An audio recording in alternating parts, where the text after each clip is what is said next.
Good evening, everyone. Hello to all of our CWA brothers and sisters and CWA family. Welcome to tonight's town hall on how we're going to fight to ensure that federal broadband funding supports jobs for CWA members. As you all know, thanks to the Internet for All effort, the Biden administration's broadband infrastructure program, we have a once in a generation opportunity to close the digital divide while also creating good union jobs at the same time. Tonight, you're going to hear about the broadband infrastructure program and how you can get directly involved in this fight. First, you're going to hear from President Shelton about how we got here, how after years of CWA members calling for faster broadband speeds and efforts to close the digital divide, CWA members fought for a robust broadband infrastructure program that contains a preference for fiber technology and stronger labor standards, and how you can get involved as this fight moves now from the federal level to the state level. Then you're going to hear from Secretary Gina Raimondo, the Biden administration's Secretary of Commerce. The Department of Commerce houses one of those federal agencies called the NTIA, which is going to be administering this broadband infrastructure program. Secretary Raimondo knows how important closing the digital divide is to this country and how important you, CWA members, are to achieving that goal. And last, but definitely not least, you're going to hear from three of our amazing Broadband Brigade members, Marty, Brittany, and Matt. The Broadband Brigade is a nationwide group of CWA members who advocate for robust fiber deployment and strong labor protections. They've been leaders in this fight for months. Exactly 1 year ago, we started this Broadband Brigade effort. And they're going to talk in more detail about the BEAD program, that's the federal program, the labor standards, and the requirements that the states must meet, and the next steps we can take to ensure that the federal money closes the digital divide and creates jobs for CWA members. During the webinar, please use the Q&A feature. It should be at the bottom of your screens where it says Q&A. Use that feature to ask any questions that you may have. And we're going to address hopefully a few of those at the end of this town hall. As time permits, we're going to get through those. So again, use that Q&A feature at the bottom of your screen to type in your questions. This is a really, really exciting time for our union and a really great opportunity that's now in all of our hands. So thanks again for joining us tonight. And with that, I'm going to turn it over to our president, Chris Shelton. Chris. Thank you, Shane. Good evening, sisters and brothers. Thank you all so much for joining tonight's critical conversation about how CWA can make sure we finally achieve our goal of bringing high-speed, affordable internet service to every corner of this country. We're going to need every one of you to help make sure that as much of that work as possible is done by CWA members and strengthens our ability to organize new members. As you all know, CWA has been a leader in the fight to address the growing digital divide in our country for many, many years. We kicked off our Speed Matters campaign about 15 years ago to draw attention to the fact that our country was falling behind the world in the percentage of our citizens that had access to quality and affordable high-speed broadband. In the process, we developed policy proposals to address this problem, many of which were ignored by policymakers at the federal, state, and local levels. We made some progress, but not enough. Then came the pandemic, and our country's gaping digital divide was exposed and impossible to ignore. During the pandemic, so much of our lives moved online. The need for reliable and affordable high-speed internet service for everyone to be able to participate in society was made crystal clear. That's why we supported the Affordable Connectivity Program, an FCC benefit program that helps ensure households can afford the broadband they need for work, school, healthcare, and more. and why we continue to partner with the FCC and the White House to help folks get broadband. And that's why when President Biden came into office, dedicated to passing major infrastructure legislation through Congress, the need to fund broadband build-out had bipartisan support. CWA worked hard to shape that legislation as it was moving through Congress to make sure our concerns were addressed. Because of our advocacy and lobbying work, the final legislation, including the first ever labor standards for broadband funding. Then we worked diligently to make sure that the rules coming out of the Biden administration were as strong as humanly possible. And on that, we are very happy with those rules. You're going to hear more about that in a minute. Now the work moves from DC to every state capital in the country. To access these broadband infrastructure funds, states must develop 5-year action plans and apply for funding. The Biden administration has made it clear that states must certify that they have consulted with unions in the development of those plans before submitting their plans to the Department of Commerce. And guess which union that means? These state plans could really help tip the scales in favor of CWA employees, or at minimum, ensure that the funds don't go to low road contractors or other companies that will undermine our wages and working conditions. States are also encouraged under the federal rules to support workers' organizing rights in a number of ways. That is why we need to make sure that we are fully engaged in every single state we can to help influence these plans over the next year. CWA has a long history of activism at state public utility commissions and legislatures, fighting for telecom service, quality, and good jobs. But with deregulation, those state efforts have slowed down.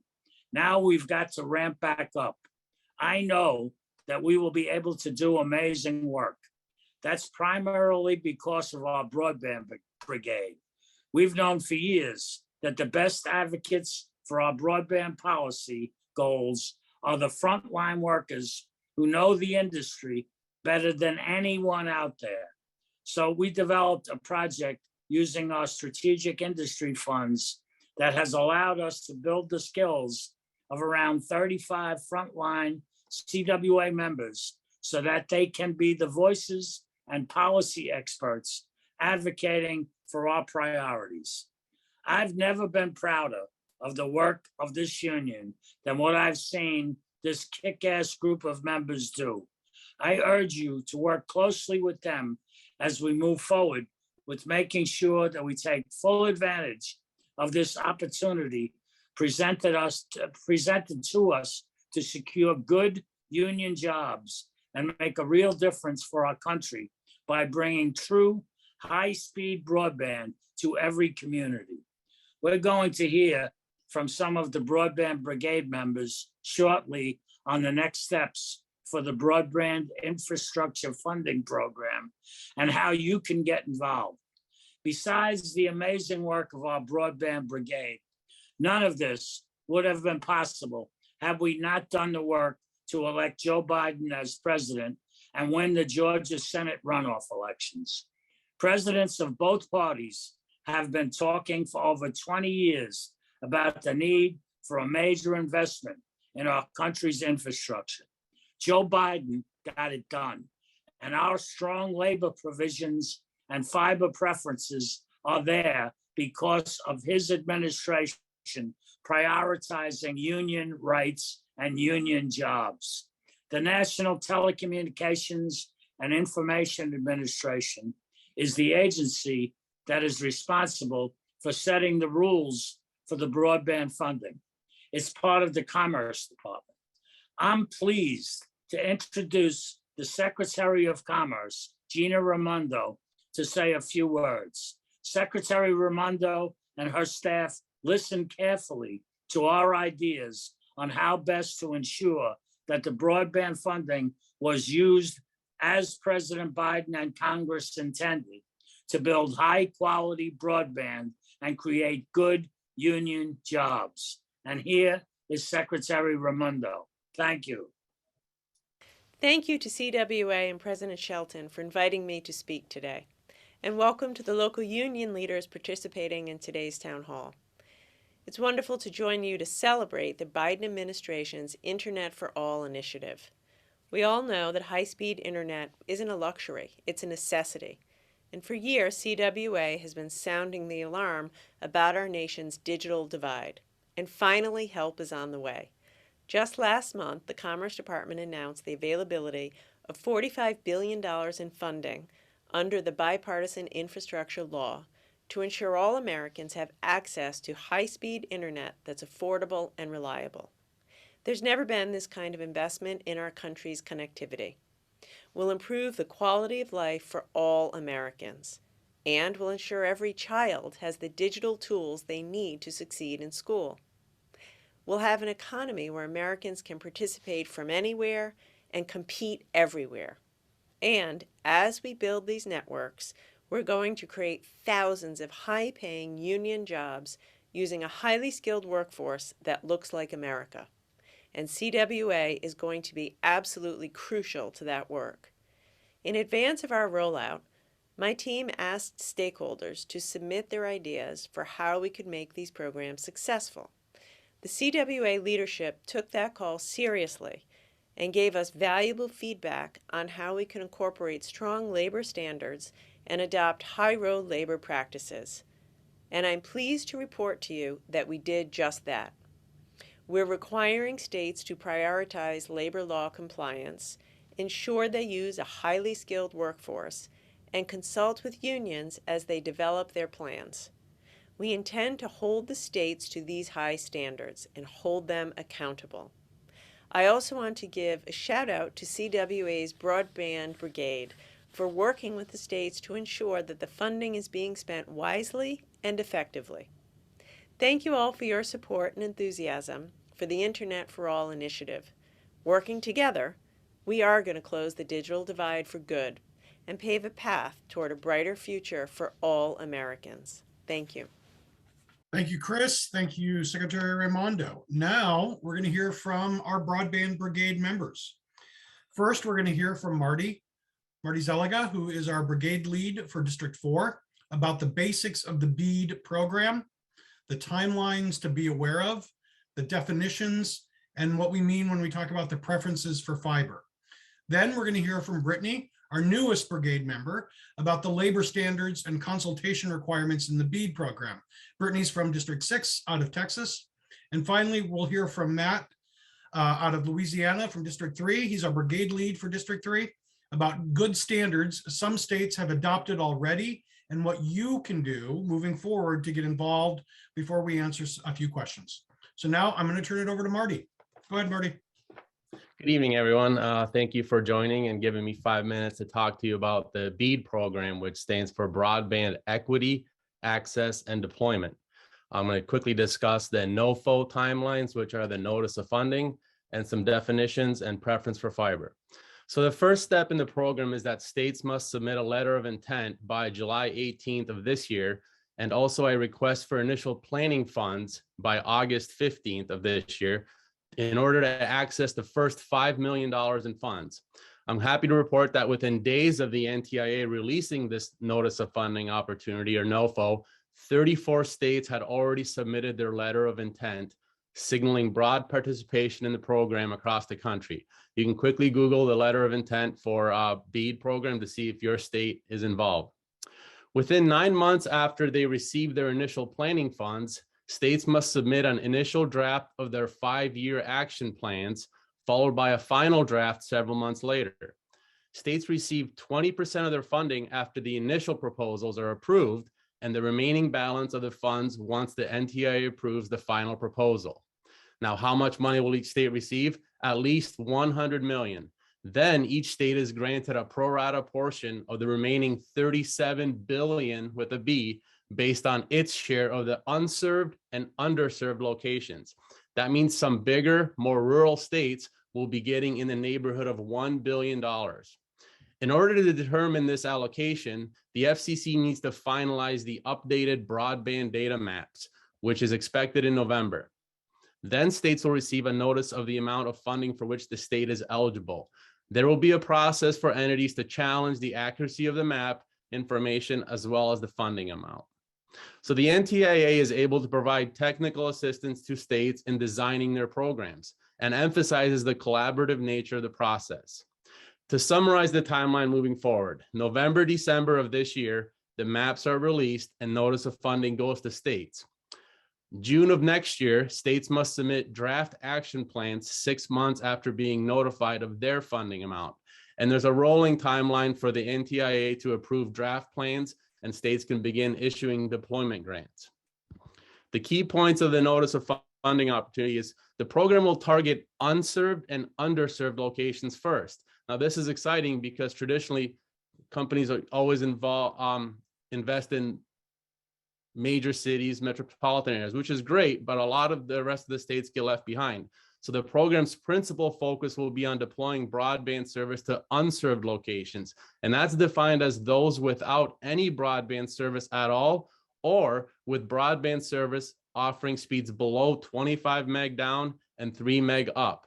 And underserved locations, which are defined as broadband service offering speeds between 25 meg down, 3 up, and 100 meg down, 20 up.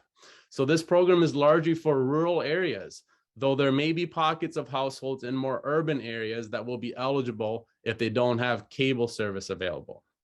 So the program's broadband definition arguably excludes satellite and unlicensed wireless spectrum as eligible technologies.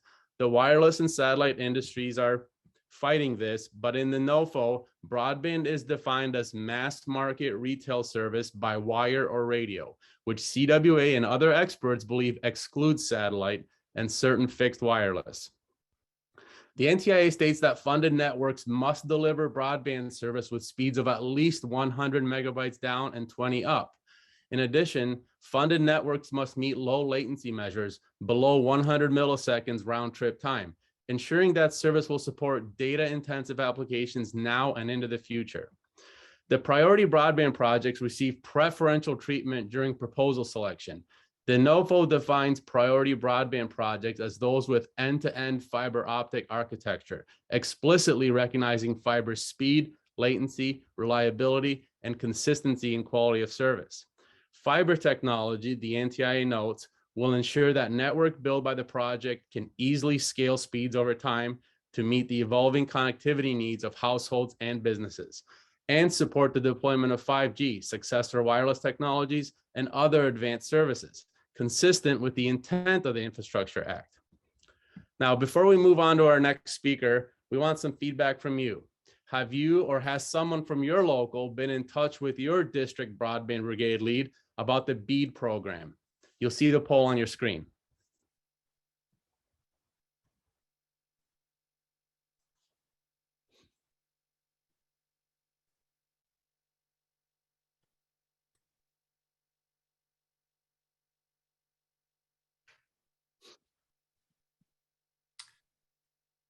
All right, if everyone's had a chance to answer that question, and now we will move on to Brittany.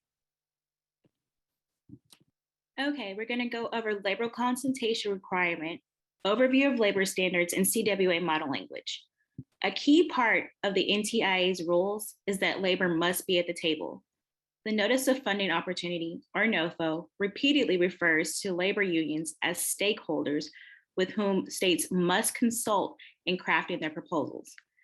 And states must certify that the NTIA that they've consulted with labor groups.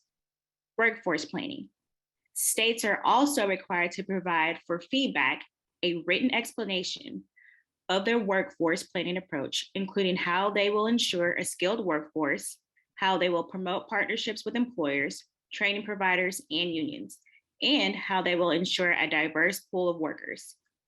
States must prioritize subgrantees that use fair labor practices.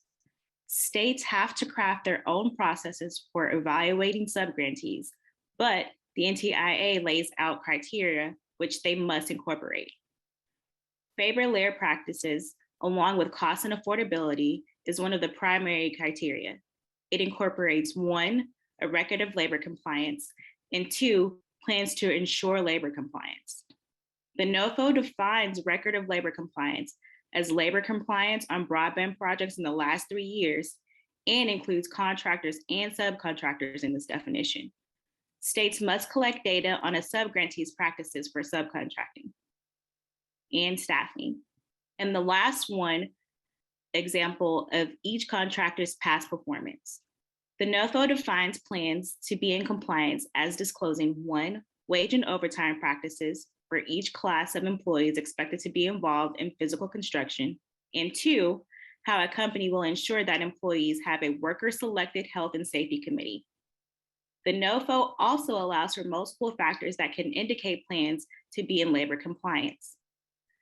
Those factors would include whether a company uses a directly employed workforce, prevailing wage, project labor agreements, local hire, union neutrality, labor peace, a skilled workforce, or strategies around preventing misclassification.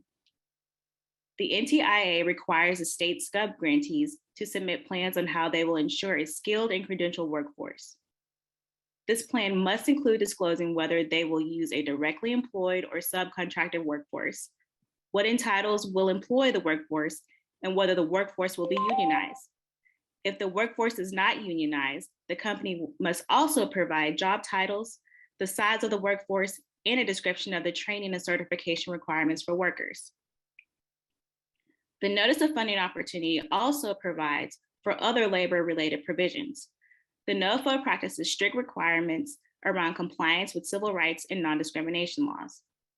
Subgrantees that fail to comply with the federal discrimination laws, including Title VI of the Civil Rights Act and the Americans with Disabilities Act, acknowledge that failure to comply with these laws may result in cancellation of any award or recoupment of funds already dispersed.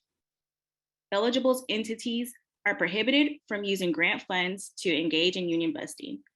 The NOFO also has an additional disclosure and reporting requirements. Subgrantees are required to report on whether they paid a prevailing wage. If they did not, then they have to additionally report on whether the workforce was directly hired and what the wage rates were. And now I'm going to head it out to Matt Wood. Thank you, Brittany. Hello, CWA members. I wanted to share our last piece here with you tonight. You may ask yourselves what you can do to help. The work is now at the state level. CWA members across the country worked hard to ensure the BEAD program prioritizes fiber technology and supports good union jobs.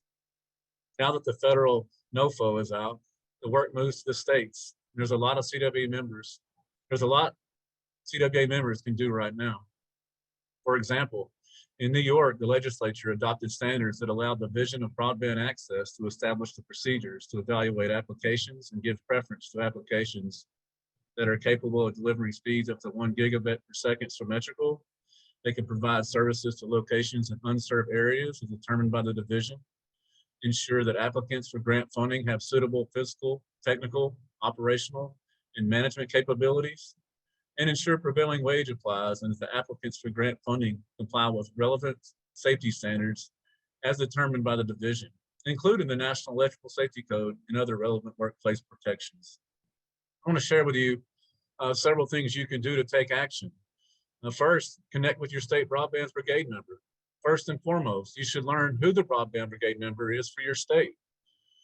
Brigade members are CWA's broadband policy experts and have been leading this work for months. We are assigned to help coordinate CWA activity around the BEAD program.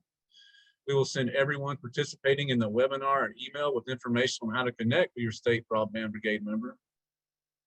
Second, join your district's town hall on the BEAD program. This town hall will have more detailed information and next steps specific to your state, similar to what we're doing tonight nationwide. Third, write letters to your governors, legislators, and community partners detailing the importance of fiber deployment, strong labor standards, and oversight of BEAD program funds. For example, in New York, Arizona, Georgia, Tennessee, and other states, CWA members have been submitting letters to make sure that the states use BEAD program money responsibly to achieve our goals of universal, affordable broadband access and creating good union jobs. Fourth, help raise awareness of the Affordable Connectivity Program. The ACP, funded by a bipartisan infrastructure bill, helps families and households stay connected by making internet service more affordable. As advocates for expanded broadband access to underserved communities, CWA members will continue partnering with our allies to raise awareness of the ACP as part of closing the digital divide. In addition to support from Broadband Brigade members, we have a toolkit and other resources to help our members be successful as they advocate for fiber deployment and good jobs to close the digital divide. Here you should see coming up, we have a poll question. I'd ask you to vote on that. What will you commit to do in the next 2 weeks to ensure BEAD program money creates union jobs and closes the digital divide?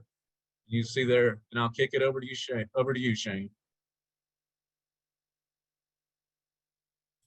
Thanks, Matt.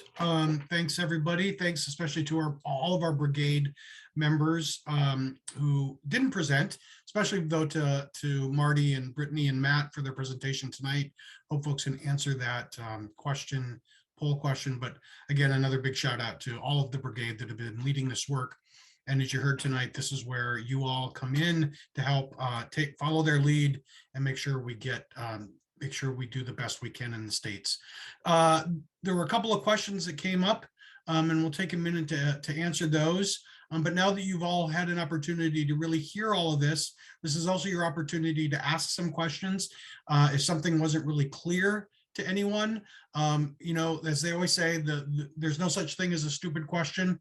The only stupid question is the unasked one. So, if you're thinking that question, I'm sure other folks are thinking that question as well. So feel free to put some questions in there, but let's go to the question from Robin Johnson, who asked, what does it mean when it says labor at the table? And how will that look for labor members? So you heard this from several of the folks, from President Shelton and from several of the brigade members, that the NOFO, the notice of funding requirement for the states, says that labor has to be at the table. Well, they go so far as to say the states, when they submit their plans, have to certify that they have consulted and met with unions in the beginning, on the front end of the development of their plan, and then also when they have finalized that plan before they send it to the Department of Commerce for approval and for potential funding. So that's where they have to consult. What we need to do, though, is make sure that it doesn't become a check the box sort of exercise for the states. And this is where we, CWA, are really good at what we do. Nobody can ever say they don't know what CWA members think. And so this is an opportunity for us to make sure that over the next year, we are getting into every single state in this country to make sure that they are meeting and consulting and working with CWA as they develop those plans. So it's not just a matter of speech saying that that unions should have a seat at the table. This is that they have to ensure, they have to certify that labor unions were consulted in the development of this, and it's up to us, each and every CWA member and our locals across the country in those states, to make sure that our issues are being advanced in those development of those plans. So thanks, Robin, for asking that question. Nick Ho asked, we deliver broadband to our customers. Shouldn't the companies we work for get all the money to deliver broadband to America? Well, I think it'd be fair to say that all of us would agree with that statement, Nick, that we think that our companies should be getting all of the funds. But the reality is that the government cannot just award contracts. Our former president probably would have loved to have been able to just give it out, probably to his company, but that's not the way federal taxpayer dollars are distributed.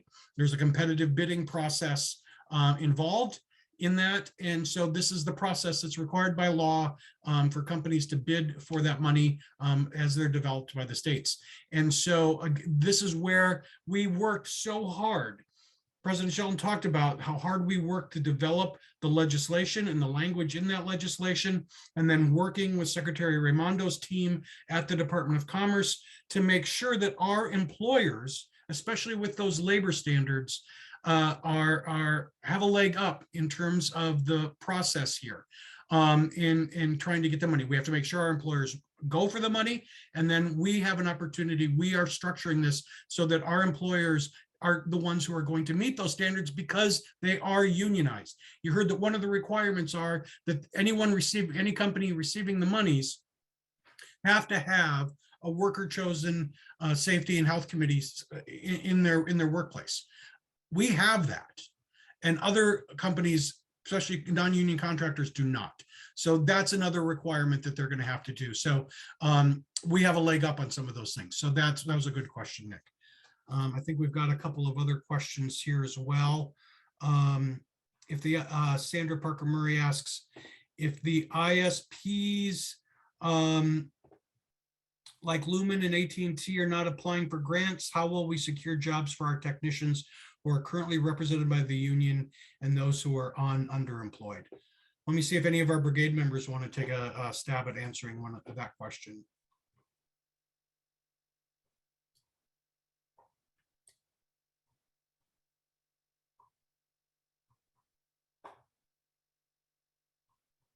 Okay, well, I'll take a stab at it. We're gonna, out of President Shelton, if you want to take a stab at this one.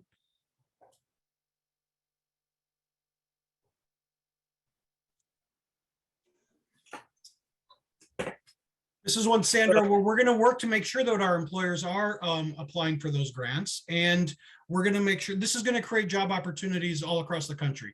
President Shelton is part of as part of this legislation. They also created an interagency task force working group to look at the needs in the telecommunications industry and sector, and they are digging into what the future workforce is going to look like here. And one of the things that Chris has been talking about in those workforce meetings is the fact that we have a lot of our members, we've surveyed a lot of our former members who would love to get back into the industry, but we've got to make sure that we are raising wages and working conditions to bring them off the sidelines and get them back into the industry. And so that's one of the things that we're really working on. We're going to make sure that we're using our political influence and our political power to make sure that we are fighting to get our companies, and also to make sure that at the end of the day, we need to try to unionize and fight to organize these non-union, non-represented companies as well. But at the end of the day, we've structured this so that the contractors cannot continue to lower the bar and the working conditions and the standards in the industry by these high road labor standards being required to receive the funding. We're at least at a minimum, if our members don't get the work, we are stopping the erosion of the working conditions and the wages and benefits of our members.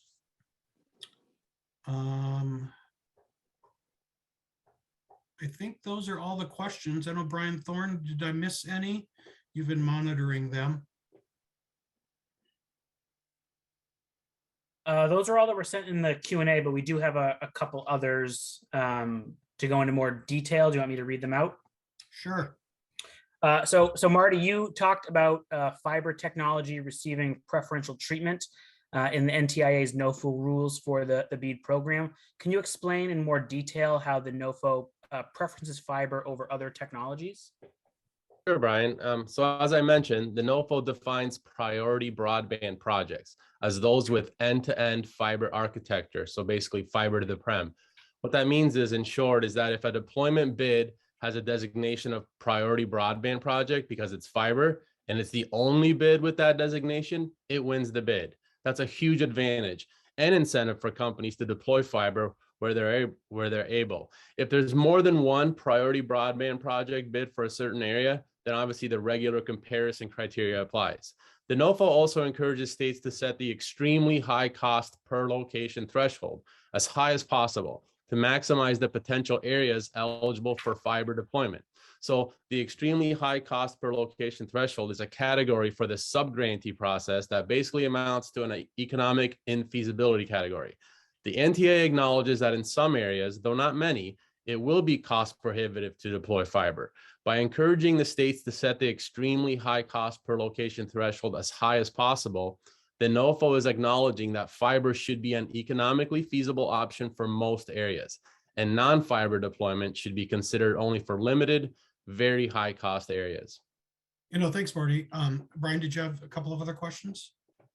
Yeah, and these are just some questions that we tend to get frequently. So Matt, you mentioned earlier that the New York legislature adopted standards to evaluate applications and give preference to applications based on gigabit speeds, unserved areas, some other things. Are there other examples of states that are doing good work, passing legislation to ensure good oversight of funding from this program? Yeah, great question. Thanks, Brian. And I want to mention my apologies, Shane. I was reading the Q&A earlier when you proposed that question to the brigade, so I was off reading in my head, so I couldn't answer for you. But as Brian mentioned, states all around the country at CWA are doing amazing things, and I touched on some legislation that New York passed in their legislature. But here in District 3 in Louisiana, I'll share with you, we did exactly the same. We went in above and beyond all the rules and provisions you've already heard tonight to protect good union work and good union jobs. We actually just passed a bill this past session that just closed this week, Monday, and that would create huge penalties and provisions, including callbacks for grant recipients that don't play by the rules. So in Louisiana, in the legislature, we're embedded down here. We're in our governor's office. We're in our broadband commission. We want to ensure that we set the standard for CWA and our consumers and our communities to do everything we can to protect this. Is basically, and no other way to say it, public-private partnerships. And if we do not get involved and we do not get our legislature and we do not have these rules in place, we know what will happen. So in the state of Louisiana, we've done exactly that, in New York and many other states. So I wanted to highlight that.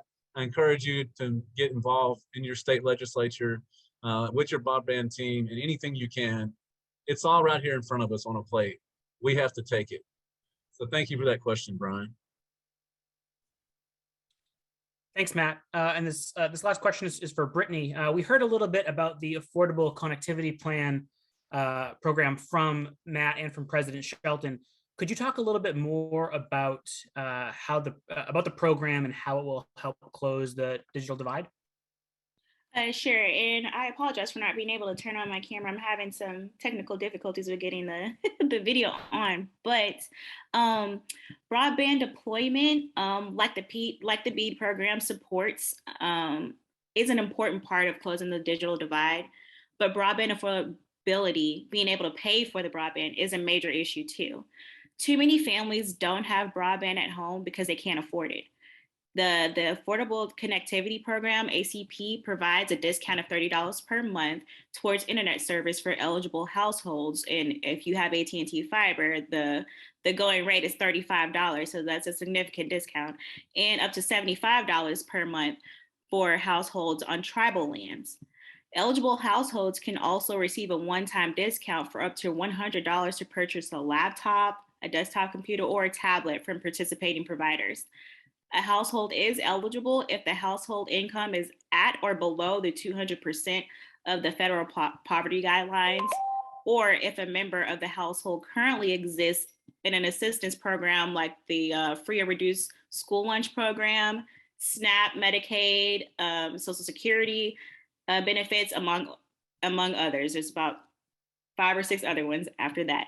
So to help make broadband more affordable for the households, the CWA has been working with the FCC and the White House and committed to partnering with other parts of the labor movement, local community groups, state and local lawmakers to raise awareness of the ACP as a part of closing the digital divide. In addition to the work on the BEAD program, the Broadband Brigade members like myself can help you get engaged in this ACP work as well. So thank you.